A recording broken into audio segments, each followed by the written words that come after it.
Once upon a time, in a small town, there were two best friends, Lily and Thomas. Because the town was small, the friends often got bored and came up with pranks to amuse themselves, often at the expense of their parents or friends. However, no one else seemed to appreciate these jokes except for them. One day, Lily and Thomas decided to play a prank on their friends. It was autumn, but still quite warm, making it a perfect time for telling scary stories around a campfire. Lily invited their friends over to tell eerie tales in the dark. Thomas, on the other hand, planned to hide in the bushes and jump out at the scariest moment of Lily's story, when she would describe a ghost that lured children into the afterlife. The house was located at the edge of the forest and was known for its mysterious reputation, so not everyone made it there. Some of Lily and Thomas's friends were not afraid and did not believe in ghosts or other spooky creatures. Others felt uneasy but still came. The friends started the campfire and began telling their scary stories. They took turns telling scary stories about ghosts and monsters, and finally it was Lily's turn. She tried hard to hold back her laughter, imagining how Thomas would jump out from the bushes and scare everyone. Lily reached the part of her story where Thomas was supposed to frighten everyone, but he didn't appear. So Lily began to read the scary story louder and slower, hoping to give him more time to make his entrance. She finished the story, but Thomas still didn't show up. Concerned, Lily tried calling him, but he was unreachable. Growing more anxious, she decided to call his parents. "Thomas isn't at home.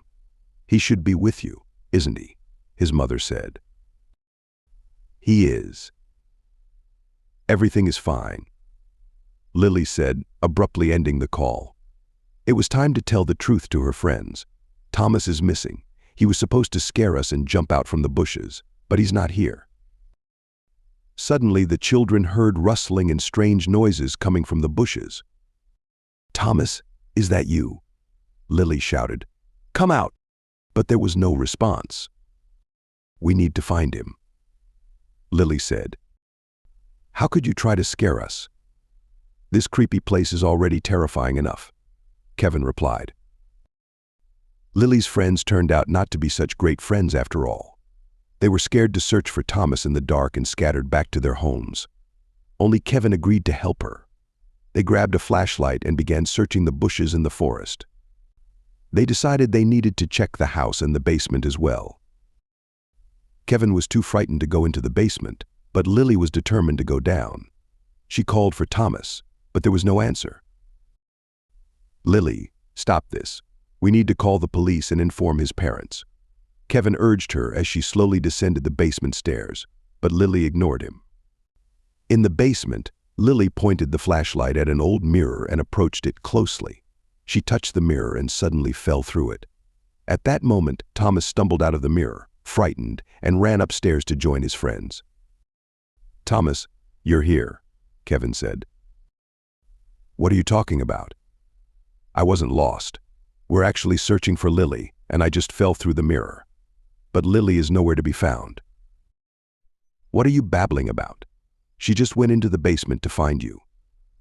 Unbeknownst to the children, at the same time Lily was speaking to Kevin in a parallel world where it was she who was lost, not Thomas. So while her friends were descending into the basement to find Lily, she was descending into the basement to find Thomas. The children searched the entire basement but couldn't find anyone. Suddenly, Lily touched the mirror again and pushed her head through it to check if it was truly soft. She saw the parallel world where Thomas was searching for her in the basement. She screamed but couldn't get back into the parallel reality. "I can't get through. The mirror only lets my head through. But there is a Kevin here too, but he's not real. And you're not here." "I think you're with the real Kevin, just in a different dimension," Thomas said. "It seems I understand what's happening." Thomas recalled that a long time ago, an old witch lived in the house who greatly disliked the noise and playfulness of Lily and Thomas beneath her windows. She had always dreamed of separating them and making sure they were never together. Before her death, she managed to cast a curse on the mirror. If one of the friends fell into it, they would be trapped in another world, and simultaneously, their friend would fall into this world. Thus, one friend would have to live in the other world forever, while the other would remain in the original world. They could only switch places by jumping into each other's world simultaneously, but they would be separated forever. It seems this is all the witch's curse, Thomas concluded. Although she died long ago, her curse still works. But don't worry, the witch won't succeed in separating us. We will still approach the mirror in turn and communicate. And sometimes we can jump into each other's worlds. Lily began to cry as she wished to return things to how they were. She wanted to have a friend, not just through the basement mirror, but to walk together through the city, watch movies, chat during breaks, and play pranks on their friends. "We need to tell our parents," Lily said, pushing her head through to Kevin in her new world without Thomas. "You won't believe what I saw in the mirror. No one would believe it. But it's good that they can see it with their own eyes. We need to bring everyone to this basement." "See what?" Kevin said, pushing the mirror forward, causing it to shatter into 1,000 pieces. "What have you done?" Lily screamed, realizing she had lost her friend a second time. "Why?" "Perhaps you didn't know, but the woman who lived in this house was my grandmother.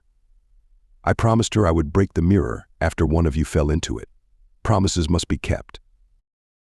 Since then, the friends live in different worlds. Lily lives in a world where Thomas's parents believe their son has disappeared without a trace. Thomas lives in a world where Lily's parents are still walking through the small town, searching for their missing daughter. They haven't told anyone about the secret of the house, knowing that hardly anyone would believe them.